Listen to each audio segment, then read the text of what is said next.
चैन की नींद, मगर उसकी आत्मा जाने कहाँ भटक रही है। क्या वो जीवित है? नहीं, उसकी मृत्यु तो हो चुकी है कब की, फिर भी वो जीवित है एक मकसद के लिए। आत्माओं ने उसे चुना है। जब तक वो मकसद पूरा नहीं होगा, उसकी रूह यही इन हवाओं में कैद रहेगी। मकसद? कैसा मकसद? अडम्बा, जहाँ आज भी वो खूंखार आत्माएं चिल्लाती है। उनकी मुक्ति के लिए एक नक्षत्र आएगा, जहाँ रिहा होगी वो सारी कैद आत्माएं, और साथ ही पूरी होगी अडम्बा की बची कहानी। वो नक्षत्र कब आएगा?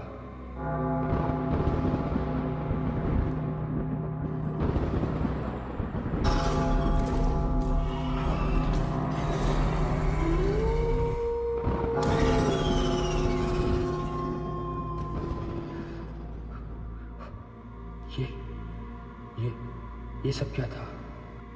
संकेत, नक्षत्र का संकेत।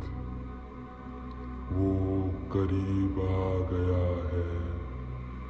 आत्माओं ने उस इंसान को ढूंढ लिया जिसकी अडम्बा को तलाश थी। जाओ, उस इंसान को अडम्बा लेकर आओ।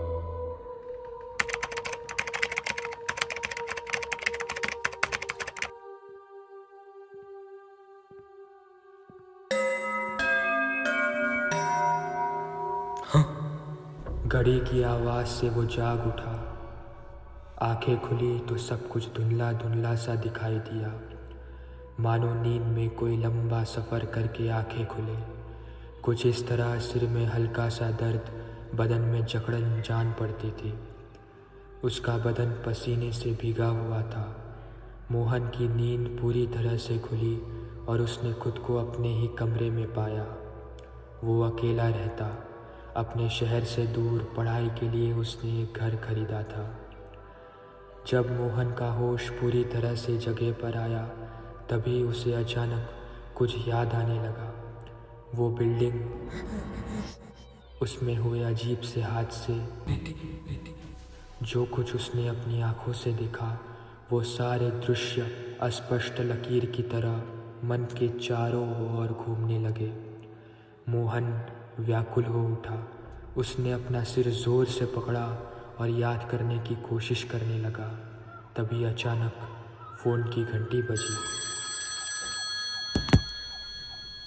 हेलो। हेलो मोहन, मैं रोहित। यार, कितने फ़ोन किए तुझे? कहाँ था तू? कुछ नहीं यार, बस आँख लग गई थी। अच्छा सुन, तुझे वो खबर पता चली? खबर? कौन सी? यार, प्रीति 2 दिन से लापता है। पुलिस उसे ढूंढ रही है। क्या? सारे दोस्तों की पूछताछ कर ली।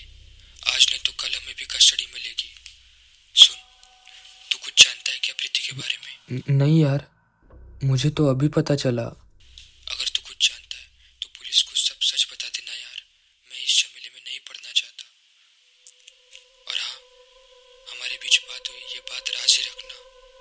ख्याल रख अपना। रखता हूँ। फ़ोन कट हो गया। प्रीति के लापता होने की खबर सुनकर मोहन के पैरों तले ज़मीन खिसक गई। अभी तक ऐसा लग रहा था कि वो बिल्डिंग वाली बात एक सपना है, मगर वो कोई सपना नहीं, वो हकीकत थी। इसलिए मोहन चाह कर भी वो बात भूल नहीं पाया और बार बार वे भयंकर दृश्य उसे याद आ रहे थे। वो सिर पकड़कर एक जगह बैठ गया। उसके दिमाग में असंख्य बातें घूमने लगी। कुछ भी समझ नहीं आ रहा था। आज या कल पुलिस आएगी। अगर वो बिल्डिंग वाला हादसा सच निकला और पुलिस को ये बात पता चली तो मोहन शायद सारी जिंदगी सलाखों के पीछे रहेगा। उसे अंदर ही अंदर ऐसा महसूस हो रहा था कि वो प्रीति के बारे में कुछ तो जानता है, लेकिन उसे वो याद नहीं आ रहा। समय के चारों ओर सन्नाटा छा गया। यह सन्नाटा काफ़ी देर तक चलता रहा। मोहन की आँख लग गई। सूरज पश्चिम की ओर ढलकर समस्त प्रकृति अंधकार में विलीन हो गई। रात के करीब 11 बज गए। वो अब भी नींद में ही डूबा रहा। अचानक बाहर तेज हवा चलने लगी। खिड़कियाँ खुली। आवाज़ के कारण उसकी नींद भी खुली। मोहन अपनी जगह से उठा। उसने खिड़कियाँ लगाई और फिर से निद्रा में लीन हो गया। फिर से चारों ओर सन्नाटा छा गया। एक स्तब्ध लकीर की तरह समय शांत हो गया। उसी वक्त कुछ अजीब अजीब आवाज़ें चारों ओर गूंजने लगी। वो आवाज़ शायद मोहन को जानती थी।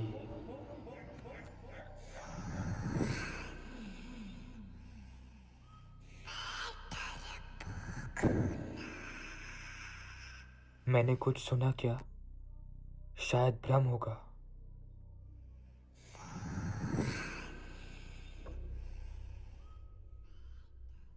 फिर से वो आवाज़ सुनाई दी।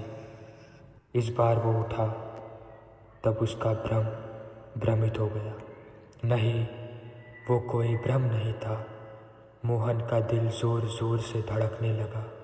अचानक उसे ठंडी लगने लगी। बाहर रात कीड़ों की गिर्रा आवाज़ डरावनी लगती थी। श्वान भी आज रो रहे थे। कंपित स्थिति में मोहन ने खुद को रज़ाई में ओढ़ लिया। हालांकि वो तब भी काँप रहा था। उसी वक्त उसे किसी के चलने की आवाज़ सुनाई दी। कोई तो भी उसके घर की ओर कदम बढ़ा रहा था। तब वो कदम आगे बढ़ रहे थे। अचानक वो कदम रुक गए और इतने में ही दरवाजे पर दस्तक हुई। कौन है? मोहन डर गया था, मगर आवाज़ ना आई।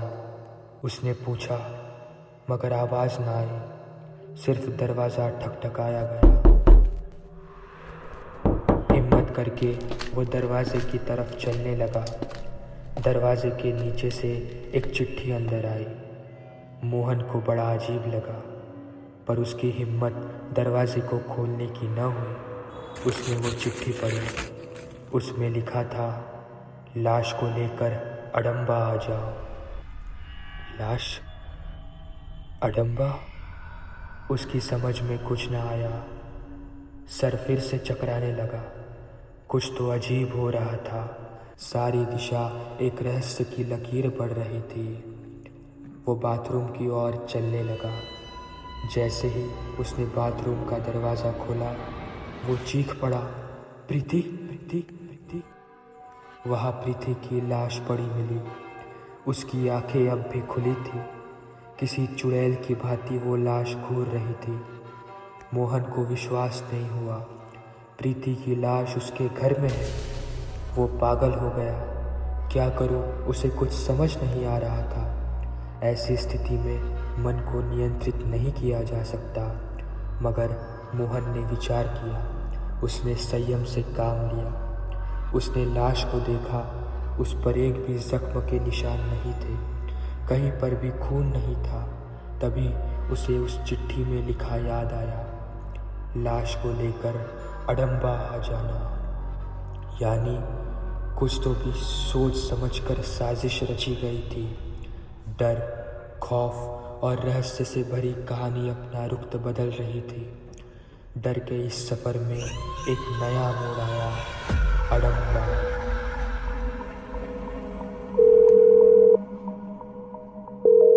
हेलो, मुझे एक कार चाहिए। अडम्बा जाना।